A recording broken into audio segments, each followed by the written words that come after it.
नमस्कार, मैं दीपक शर्मा और मेरे YouTube मंच पर आपका स्वागत। दोस्तों, इंसान अपने फ़ायदे के लिए कभी कभी बहुत ज़्यादा उम्मीद कर लेता है, लेकिन अक्सर जो उसे मिलता है वो उम्मीद से बहुत कम होता है।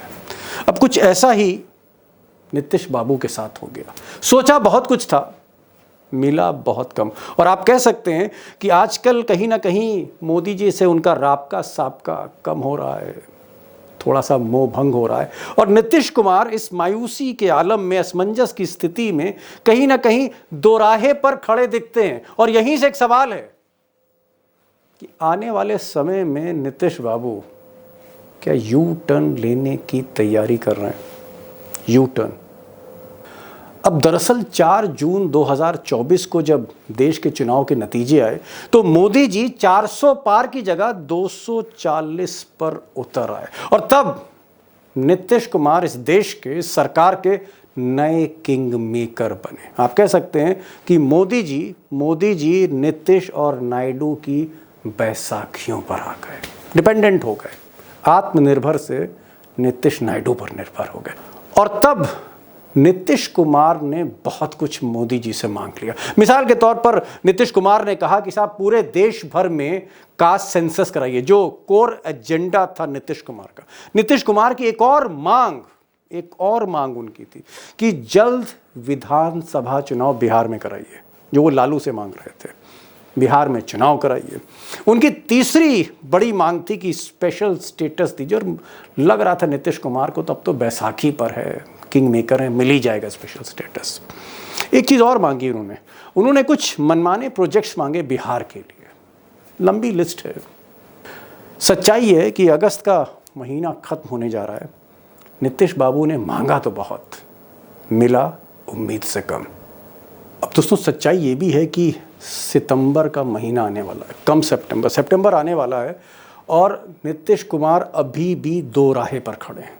एक ऐसे दो राहे पर खड़े हैं कि जहां दो रास्ते तो हैं उनके सामने, लेकिन एक रास्ता मोदी के उग्र हिंदुत्व का है, एक ऐसा हिंदुत्व जो उग्र होता जा रहा है। और दूसरी तरफ रास्ता तेजस्वी का है, या लालू का है, या इंडिया का है, जो सोशल जस्टिस का रास्ता है, सेकुलर रास्ता है। उसमें से उनको चुनना है। समय बहुत कम है नीतीश कुमार के पास, क्योंकि अगले साल निर्णायक चुनाव है। मोस्ट डिसाइसिव इलेक्शंस बिहार में होने वाले हैं। और हो सकता है कि यह नीतीश कुमार का आखिरी चुनाव हो। इसलिए हार और जीत बहुत मायने रखेगी 2025 में नीतीश बाबू के लिए। अब सवाल यह है कि नीतीश बाबू क्या करने जा रहे हैं? यू टर्न लेंगे या इसी रास्ते पर आगे बढ़ेंगे? What he is going to do, big question. उस पर मैं आऊंगा, उसका जवाब दूंगा। इंडिया के साथ जाते हैं वापस, या फिर एनडीए में ही रहते हैं? लेकिन नीतीश बाबू कंफ्यूज क्यों है? असमंजस की स्थिति क्यों है? ये जो दोराहे पर खड़े हैं और कुछ सोच नहीं पा रहे, ये स्थिति क्यों है? इसको जानते हैं, फिर बड़ी खबर पर आगे बढ़ेंगे। अब दोस्तों, जो सबसे बड़ा कंफ्यूजन नीतीश बाबू के आगे है वो ये कि उन्होंने ही कास्ट सेंसस की शुरुआत करी। आप कह सकते हैं कि सोशल जस्टिस वाली राजनीति की शुरुआत की, सामाजिक न्याय, मंडल पॉलिटिक्स, उसको उन्होंने तेज किया।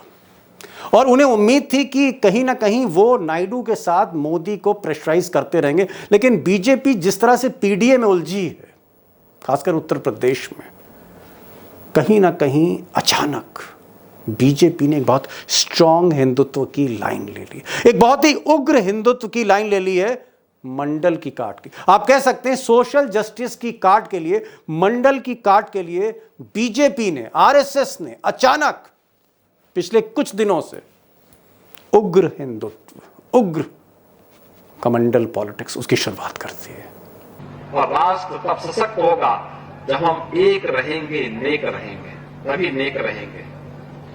बटेंगे तो कटेंगे। अब इस मंडल बनाम उग्र कमंडल राजनीति में कहीं ना कहीं नीतीश बाबू का वोट बैंक फंसता जा रहा है। बिहार में तकरीबन 17% से ज़्यादा मुस्लिम्स हैं। और ये जो मुस्लिम्स हैं, इनका एक सॉफ्ट कॉर्नर रहा है, क्योंकि नीतीश बाबू के जो क्रेडेंशियल्स हैं, एक कहीं ना कहीं इंटीग्रिटी उनकी है, अभी तक भ्रष्टाचार में कभी फंसे नहीं। और दूसरा, मुस्लिम्स के प्रति उनका एक झुकाव है नेचुरल। ये जो मुस्लिम बड़ा चंक है जो बीजेपी के साथ रहते हुए भी उन्हें वोट करता है, इस बार अगर ये योगी की लाइन बीजेपी की जो लाइन है ये और तेज हुई मंडल की काट के लिए, तो जेडीयू का वोट बैंक ही फंस जाएगा। और ये डर जो है, ये जो भय है, ये आशंका नीतीश कुमार को सता रही है। एक और इम्पॉर्टेंट पॉइंट जो नीतीश बाबू को थोड़ा परेशान कर रहा है वो ये है कि 4 राज्यों में विधानसभा चुनाव होने हैं। कश्मीर का, जम्मू कश्मीर और हरियाणा का अनाउंस हो चुका है। उसके बाद ठीक उसी के बाद महाराष्ट्र और झारखंड में, झारखंड तो बिहार का पड़ोसी राज्य है। अगर हरियाणा, महाराष्ट्र और झारखंड ये तीनों चुनाव विधानसभा के मोदी जी के हाथ से निकले, बीजेपी के हाथ से निकले, जिस तरह की रिपोर्ट्स आ रही हैं, बीजेपी की इंटरनल रिपोर्ट्स, सर्वे रिपोर्ट्स, तो नीतीश कुमार को लगता है कि अगर झारखंड में हाल बुरा है मोदी जी का, या महाराष्ट्र हाथ से निकला, तो बिहार की फिर क्या गारंटी है, मोदी जी की फिर गारंटी क्या है। और ये भी एक पॉइंट है जो उनको सोचने पर मजबूर कर रहा है, इधर जाएं कि उधर जाएं। अब सच्चाई ये है कि नीतीश कुमार ने जब मोदी जी की सवारी की थी, मोदी जी के रथ पे बैठे थे जनवरी में, तब मंदिर का माहौल था, 400 पार का मोदी जी का नारा था। इस झांसे में कहीं ना कहीं बहुतों के साथ नीतीश कुमार भी आए। लेकिन 4 जून के बाद आंखें नीतीश कुमार की भी खुली और हकीकत यह है कि जो विनेबिलिटी फैक्टर मोदी के साथ था, या यूं कहूं जो ब्रांड मोदी था, वो डाइल्यूट होता चला जा रहा है। वो ब्रांड मोदी अब नहीं है। जो मोदी जी की क्षमता थी वोट कैप्चर करने की, खींचने की, अब वो क्षमता वैसी नहीं, वो मारक क्षमता अब नहीं रही। तो क्या ये जो रथ है मोदी का, और इस रथ पर अगर नीतीश सवार होते हैं और रथ बिहार से निकलता है, कितना वोट ट्रांसफर होगा BJP to JDU? Big question, internal question इस वक्त जेडीयू के अंदर।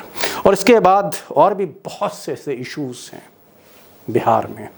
एक इशू प्रशांत किशोर फैक्टर भी है। कुछ लोग कहते हैं कि ये बीजेपी की बी टीम है और कुछ लोग कहते हैं कि बीजेपी का वोट काट रहे हैं। एक कन्फ्यूजन प्रशांत किशोर को भी ले, जो नई एंट्री करने जा रहे हैं 2025 में। तो बहुत से ऐसे फैक्टर हैं जहां नीतीश कुमार डिसाइड नहीं कर पा रहे कि उनके लिए बेहतर कॉम्बिनेशन क्या होगा, बेहतर विकल्प क्या होगा।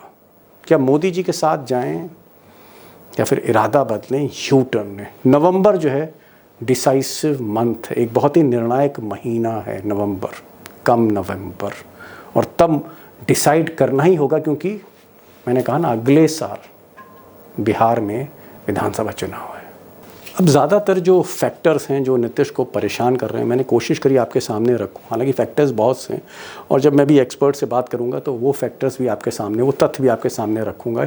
एक 360 डिग्री आपको एक व्यू दूंगा, पूरी पिक्चर क्लियर हो सके। और मुझे लगता है जो सवाल है दोस्तों, सवाल एक ही है कि अगर नवंबर के महीने में, जब तक 4 राज्यों के चुनाव के सारे नतीजे सामने होंगे, अगर मोदी जी की नाव डगमगा गई इन चुनाव में, तो नीतीश बाबू फिर आगे क्या करने जा रहे हैं? यू टर्न या फिर सीधा रास्ता, रिस्क लेंगे? 3 बड़े एक्सपर्ट हमारे साथ आज हैं। हमारे साथ अशोक वानखेड़े टाइगर होंगे, उनको ज़रूर सुनिएगा, आज बहुत कुछ बताने जा रहे हैं। उमाकांत लखेड़ा बरसों से, मुद्दतों से, 90 के दशक से नीतीश बाबू के साथ उठ बैठ रहे हैं, उनको समझ रहे हैं, पढ़ रहे हैं, दिल्ली में भी रिपोर्टिंग की, पटना में भी की, उनको भी सुनिएगा वो क्या कहते हैं। और जो सबसे उभरते पत्रकार हैं बिहार के, डेटा जर्नलिस्ट, जो नीतीश कुमार हो, चाहे वो तेजस्वी हो या लालू हो या कांग्रेस हो, बिहार में सबके साथ पूरी तरह से 24 घंटे 24/7 कनेक्टेड रहते हैं, अभिषेक कुमार, उनको भी सुनिएगा। तीनों एक्सपर्ट्स को सुनिए, पिक्चर वाकई क्लियर होगी नीतीश क्या करने चाह रहे हैं। क्योंकि नीतीश जो करेंगे, इस देश की राजनीति की जो दशा है और दिशा बदल जाएगी, ये फैक्ट है। अभिषेक, फर्स्ट क्वेश्चन, पहला सवाल आप ही से आज। मुझे एकदम साफ शब्दों में बताइएगा, साफ, घुमा फिरा के नहीं, साफ शब्दों में बताइएगा, संक्षेप में बताइएगा। मेरा सवाल यह है कि क्या नीतीश कुमार असमंजस की स्थिति में हैं, बीजेपी को लेकर असमंजस की स्थिति में है? क्योंकि मैं देख रहा हूं कि दोनों पार्टियों की लाइन अलग, एकदम एक्सट्रीम एंड पे जा रही है। नीतीश कुमार मंडल को कहीं ना कहीं आगे कर रहे हैं और कमंडल को बहुत एग्रेसिव तरीके से बीजेपी आगे बढ़ा रही है। टकराव है, बहुत भीषण टकराव है। और एक सवाल अगर नवंबर में जब चारों राज्यों के नतीजे सामने होंगे, अगर मोदी और शाह मात खाते हैं, तो क्या मात खाए हुए घोड़े की सवारी नीतीश कुमार करेंगे? मुझे साफ साफ बताइए, नीतीश कुमार के जहन में क्या चल रहा है? हालांकि नीतीश कुमार को डाइसेक्ट करना, it's the most difficult task. Deepak ji, Nitish Kumar असमंजस में है, जनता दल यूनाइटेड असमंजस में है, अगर एक लाइन में कहा जाए तो। लेकिन इस असमंजस के पीछे एक तरफ भारतीय जनता पार्टी का एक अल्ट्रा हिंदुत्व वाली लाइन लेना है, तो दूसरी तरफ नीतीश कुमार के मुद्दे को राहुल गांधी और इंडिया अलायंस के द्वारा एक तरह से हाईजैक कर लिया जा रहा है। जो जाति जनगणना और आरक्षण बढ़ाने का मुद्दा है, सोशल जस्टिस का जो मुद्दा है, उस मुद्दे के पोस्टर बॉय नीतीश कुमार है और उस मुद्दे के पोस्टर बॉय अब राहुल गांधी बनते जा रहे हैं। एक वो खतरा उन्हें दिखाई दे रहा है कि मुद्दा इनका और लेके कोई और जा रहा है। वहीं दूसरी तरफ भारतीय जनता पार्टी नीतीश कुमार से एकदम उल्टी लाइन ले रही है। अब बीच वाली स्थिति नहीं है कि कोई तार दोनों के बीच जुड़े हुए हों।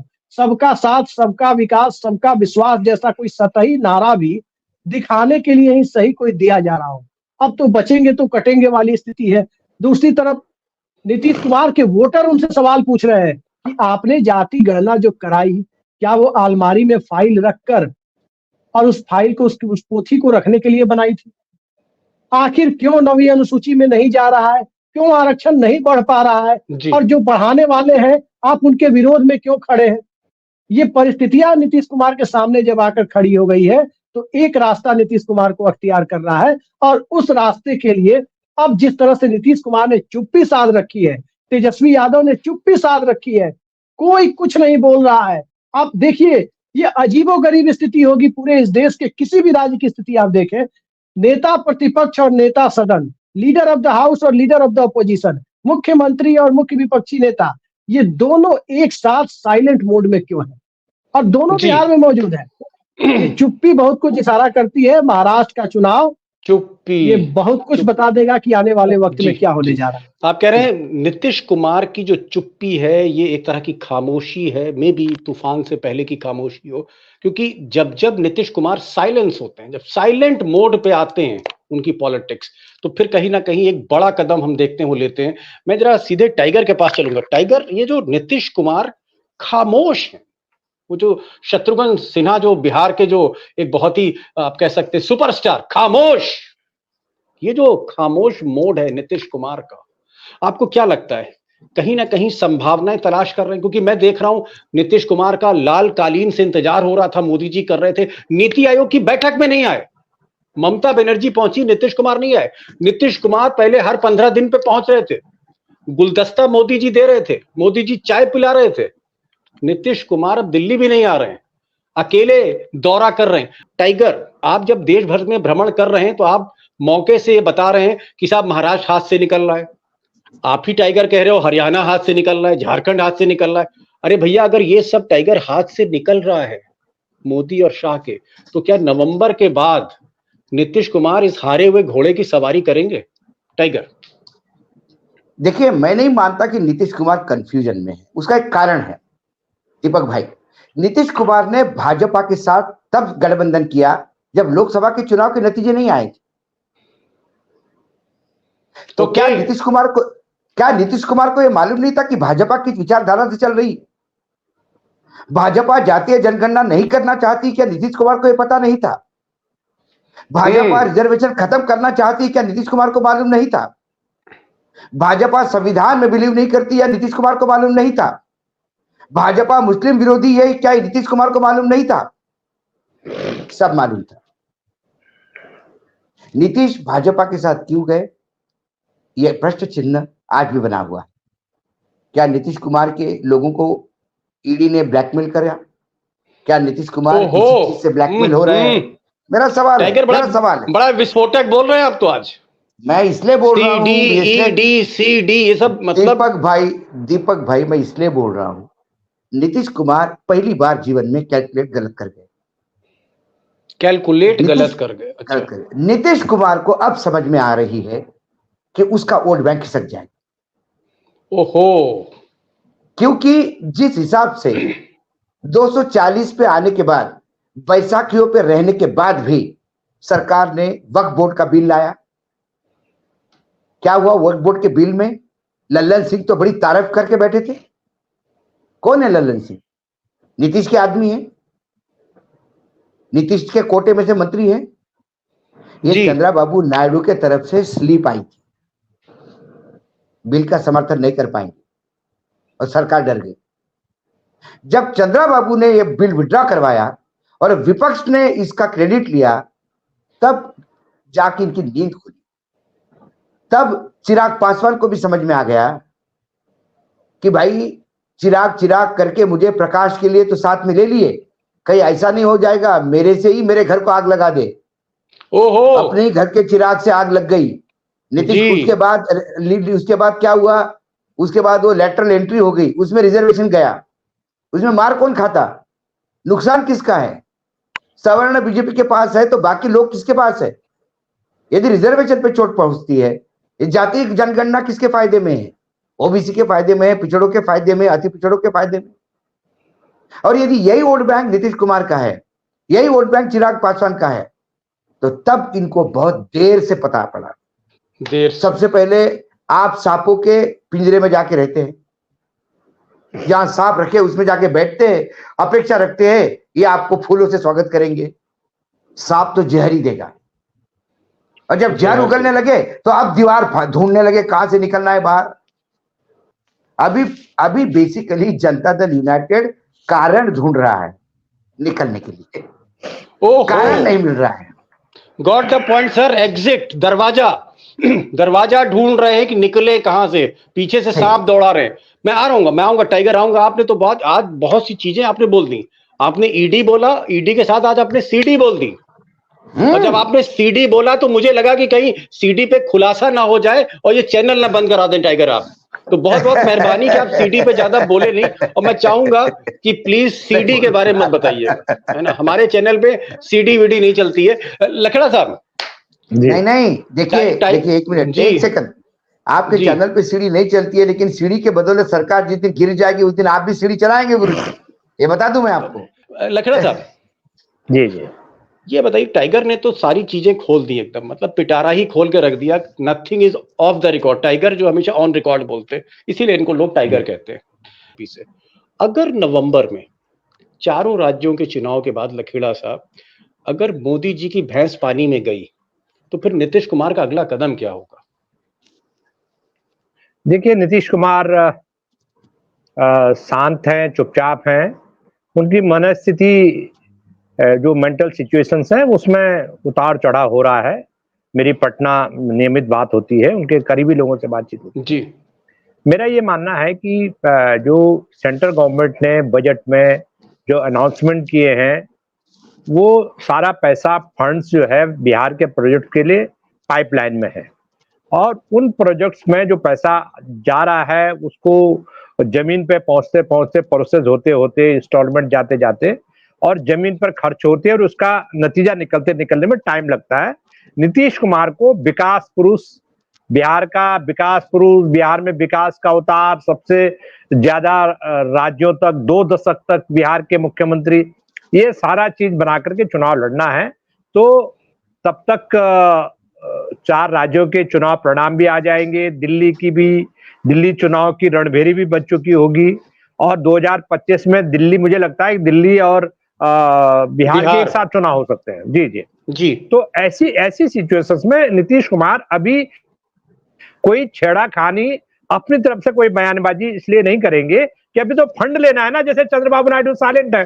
समझ गए भाई, चंद्रबाबू नायडू तो कॉर्पोरेट के आदमी है। नीतीश कुमार अभी तो मोदी जी के खाते से पैसा जो है वो नीतीश जी यानी बिहार सरकार के खाते में जा रहा है। तो पैसा ट्रेवल कर रहा है, जिस दिन जी खाते में जाना है, पैसा जाना है, पैसा खर्च होना है जी।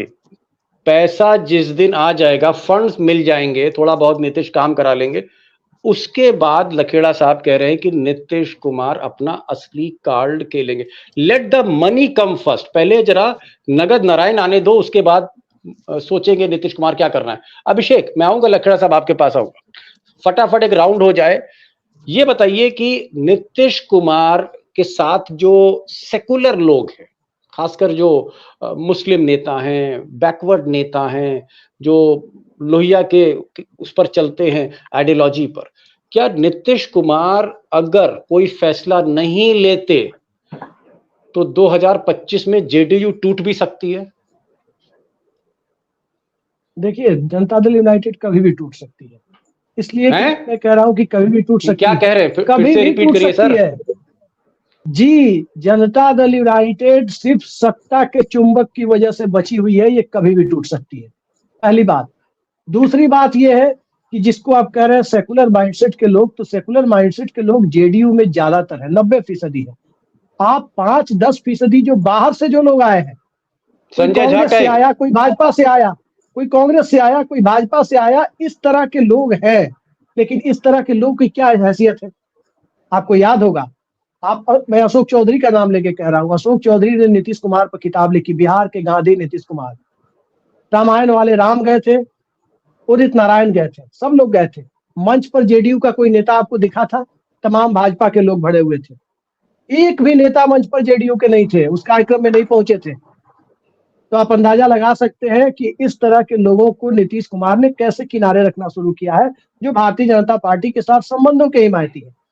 दूसरी बात, नीतीश कुमार के सामने जो परिस्थिति है, उस परिस्थिति को आप देखेंगे तो राष्ट्रीय जनता दल तो एकदम बेचैन दिखाई देती है। ऐसा लगता है कि राष्ट्रीय जनता दल जिस ढंग से चुप्पी साधे हुए है, तमाम बड़े मुद्दों पर चुप्पी साधे हुए है, आपको लग जाएगा देख करके कि आखिर ये हो क्या रहा है। और तीसरी चीज जो आज हुई है अभी 2 घंटे पहले, वो मैं आपके सामने बता रहा हूँ। जेडीयू के एक प्रवक्ता है नीरज कुमार, और उनकी पहचान ही यही है, उनकी यूएसपी इसी से बनी है कि लालू परिवार के खिलाफ बहुत तीखा बोलते हैं। बिहार में एक दलित परिवार के एक दलित व्यक्ति के खिलाफ अमानवीय घटना सामने आई है, ट्विटर पे आपने देखा होगा। नीरज कुमार आम तौर पर जो बोलते हैं उससे बिल्कुल उलट जाकर बोले कि इस तरह के मुद्दों पर राजनीति नहीं करनी चाहिए। उनके पुराने बयानों को देख लीजिए तो 2005 के पहले क्या था, अपहरण, आप मुझे ठीक है, क्या कौन क्या बयान दे रहे, देखिए मैं बहुत माइक्रो लेवल तक नहीं जा रहा कि कौन क्या बयान दे रहा है, कौन किससे मिल रहा है। मुझे मोटा मोटा अभिषेक जी, मैं कह रहा हूं कि आपसे अगर मैं बिहार पे बात करूंगा, जैसे अगर टाइगर से मैं महाराष्ट्र पे बात करूंगा, रात हो जाएगी और आप चौंकाने वाली जानकारियां देते रहेंगे। मैं आपकी जानकारियों को कभी भी अंडर एस्टिमेट नहीं कर रहा हूं। मैं कह रहा हूं एक लाइन में मुझे बता दीजिए कि क्या ऐसी परिस्थिति आ सकती है जब नीतीश कुमार नवंबर के बाद लालू का दामन थाम सकते हैं, लालू उनका स्वागत कर सकते हैं, ऐसी कोई स्थिति 2025 में हो सकती है? This is my point, yes और नो। ये मेरी जानकारी के मुताबिक तो सीट अरेंजमेंट चल रहा है? अगर भारतीय जनता पार्टी के साथ जी जेडीयू और आरजेडी के बीच सीटों को लेकर अंडरस्टैंडिंग की बातें चल रही है कि अगर हम लोग साथ आए तो कौन सी सीट किसके पाले में होगी। भारतीय जनता पार्टी से सिर्फ एक वजह से कि वो अल्ट्रा हिंदुत्व पर जा रही है, कम्युनल पॉलिटिक्स, कम्युनल कार्ड खुलकर खेल रही है, वही एकमात्र कारण नहीं है। भारतीय जनता पार्टी के वोटों की बगिया उजड़ चुकी है, उसका सब कुछ लुट पिट चुका है। उसके जनरल कैटेगरी के वोट में प्रशांत किशोर सेन लगा चुके हैं। जाति गणना के बाद, कास्ट सेंसस के बाद उसके वैश्य समाज का वोटों का ताना बाना बिखर चुका है। ये खतरा है कि बीजेपी का वोट कहां है बिहार में जो नीतीश कुमार को एक मुश्त मिलेगा। राष्ट्रीय जनता दल का एक मुश्त वोट तो दिखाई दे रहा है। टाइगर समझ गया। टाइगर, अब मैं थोड़ा सा सवाल ही यहां से मोड़ देता हूं, क्योंकि इन्होंने कहा कि साहब बीजेपी तो बैकफुट पर है। आप कह रहे हो कि चारों राज्यों में बीजेपी की हालत पतली है। अभिषेक बता रहे हैं कि साहब वोट बैंक ही बिखर रहा है। मैं नीतीश पे नहीं, मोदी पे पूछना चाह रहा हूं आपसे कि मोदी जी का नवंबर के बाद क्या होने जा रहा है। टाइगर, ये तो बता दीजिए, छोड़िए नीतीश को। चार राज्य मोदी के बारे में बताइए। मैं वही कह रहा हूँ, 4 राज्यों के चुनाव के नतीजों के बाद यदि कोई शर्म बची होगी तो वो इस्तीफा देके निकल जाएंगे, किसी और को चांस देंगे। और नहीं देते तो पार्टी ये 52 लोग जिनके टेकू पे सरकार है वो चले जाएंगे, क्योंकि हर एक को अपना वजूद है। मैं आपको बार बार बता देता हूं कि घोड़े थकने पे घोड़ा बदला जाता है, थके हुए घोड़े पे, लंगड़े घोड़े पे कोई दांव नहीं लगाता। आखिरकार अनुप्रिया पटेल को भी अपना वजूद देखना है यूपी में, और यदि मोदी जी के साथ जाने से उनकी लुटिया डूब जाती है तो सबसे पहले वो छोड़ देंगी जगह। क्यों नहीं छोड़? और ये सभी का हाल है। सभी क्या का इस हाल है। सिचुएशन को, ये जो सिचुएशन जो आप बता रहे हैं कि घोड़ा थक गया है, घोड़ा बाजी हार जाएगा तो उसको रथ एक से बात बदला जाएगा, इस देखिए, सिचुएशन को क्या मोहन मैं भागवत आपको उसको आरएसएस देख रहे हैं? देख रहे हैं ना, अच्छी तरह से देख रहे हैं। क्या लगता है आपके यूपी के बाई इलेक्शन में कौन सामने आ रहा है? किसका नाम चल रहा है? संघ ने बागडोर संभाली है और संघ ने कहा है कि पुराने लोगों को सामने लाओ, जो पुराने बीजेपी के लोग हैं वो काम करेंगे। योगी आदित्यनाथ को गाली देने वाले और 24 घंटे उनके खिलाफ बोलने वाले केशव प्रसाद मौर्य योगी जी को सबसे महान मुख्यमंत्री कहने लगे हैं। किसकी फटकार है? किसकी चल रही है? अमित शाह की चल रही है कि संघ की चल रही है? एक सवाल का टाइगर और जवाब दे दीजिए, एक जवाब, समय बहुत कम है और आपको क्योंकि और भी बात मसरूफ आप ज्यादा हैं, जबरदस्त आपका टाइम टेबल है। एक सवाल का जवाब मुझे दीजिए कि आप कह रहे हैं कि मोदी जी के लिए मुश्किलें बहुत ज्यादा बढ़ जाएंगी, हारे हुए घोड़े को कोई रथ के आगे लगाता नहीं है, घोड़ा बदल देता है। क्या नीतीश और नायडू, नीतीश कुमार और नायडू, दो किंग मेकर जो हैं जिनकी बैसाखियों पे मोदी चल रहे हैं, क्या नवंबर के बाद नीतीश और नायडू भी पुनर्विचार कर सकते हैं? वो भी बिल्कुल सोच यकीनन सकते हैं कि अरे मुझे एक बात बताइए ना, जिसके साथ जाके अपना वोट बैंक घटेगा क्यों जाएंगे? देखिए, आप मैं दो बातें बताता हूं। अभी चंद्रबाबू नायडू को तो बजट में मिल गया, बिहार को बजट में क्या मिला? बिहार को बजट में प्रोजेक्ट मिले, जो प्रोजेक्ट बिहार का कोई भला नहीं करेंगे। बिहार को एक्सप्रेसवे चाहिए ही नहीं। पटना से 300 किलोमीटर दूरी पे तो सारे जिले हैं, क्या करेंगे एक्सप्रेसवे? क्या आपको लगता है गया में इंडस्ट्रियल कॉरिडोर चल जाएगा, जहां की गर्मी उच्चतम लेवल की है? बिहार को इन्होंने मूर्ख बनाया, ये बिहार जान चुका है, लेकिन हाथ पत्थर के नीचे करे क्या? मैंने इसीलिए कहा एग्जिट पॉइंट ढूंढ रहे हैं। जिस दिन एग्जिट मिल गया, आप मुझे बताओ, मैं डंके की चोट पे कहता हूं कि ये लैटरल एंट्री करवा दे बाहर से, फिर से छोड़ दीजिए बिल। लैटरल एंट्री के लिए सरकार के हाथ में, सरकार कर देगी, कौन रोक देगा सरकार को? और फिर देखिए बावन कुंभा कितना साथ में रहता है। चंद्रबाबू नायडू असहज इसलिए है कि चंद्रबाबू नायडू की यहां मुस्लिम वोट बैंक है। चंद्रबाबू नायडू 4% रिजर्वेशन दे रहे हैं मुसलमानों को। चंद्रबाबू नायडू वहां पे मस्जिदों पे 10,000 रुपए महीना मेंटेनेंस दे रहे हैं। यहां अखिलेश ने सिर्फ शमशान की दीवार क्या खड़ी कर दी थी तो कब्रिस्तान वर्सेस शमशान हो गया था, और वहां तो मंदिरों को मेंटेनेंस के लिए 10,000 रुपए महीना दे रही बीजेपी। तो भाजपा का ये चेहरा तो सामने आया लोगों के दोहरा। यहां तो कावड़िया की नजर नहीं पड़े मस्जिद के ऊपर, इसलिए आप मस्जिद के ऊपर कपड़ा डलवा रहे थे और वहां मस्जिद के ऊपर रंग रोगन करवा रहे हैं। सरकार एनडीए की वहां पे भी है, सरकार एनडीए की यूपी में भी है सर। ये दोहरा चेहरा है, ये दोहरा चरित्र है। ओके। तो कहीं ना कहीं ये प्रेशर इसके पास है, नीतीश के पास। जी, सही है, सही कह रहे हैं। टाइगर का कहना है कि अगर मोदी ही कमजोर हो जाते हैं, जिस आदमी ने बैसाखी संभाल रखी है, अगर वही कमजोर हो जाता है तो बैसाखियां या तो उसके कंधे से खुद ब खुद निकल जाएंगी। साहब जी, ऐसा है, मोदी जी का पैर हो गया फ्रैक्चर। आप उदाहरण के तौर पे, भगवान करे उनके स्वास्थ्य अच्छा रहे, ये भगवान से प्रार्थना करता हूँ, सलामत करता हूँ, लेकिन उदाहरण पे दो भाई, पैर होगा फ्रैक्चर, उनको बोला गया 6 महीने में ठीक होगा, बैसाखियां लग गई। अब इनको पता पड़ गया कि ये बैसाखियां परमानेंट रहने वाली। ओके, ये 6 महीने का बात नहीं है, उम्र की इस उम्र में फ्रैक्चर हुआ है, अब ये परमानेंट रहेगा।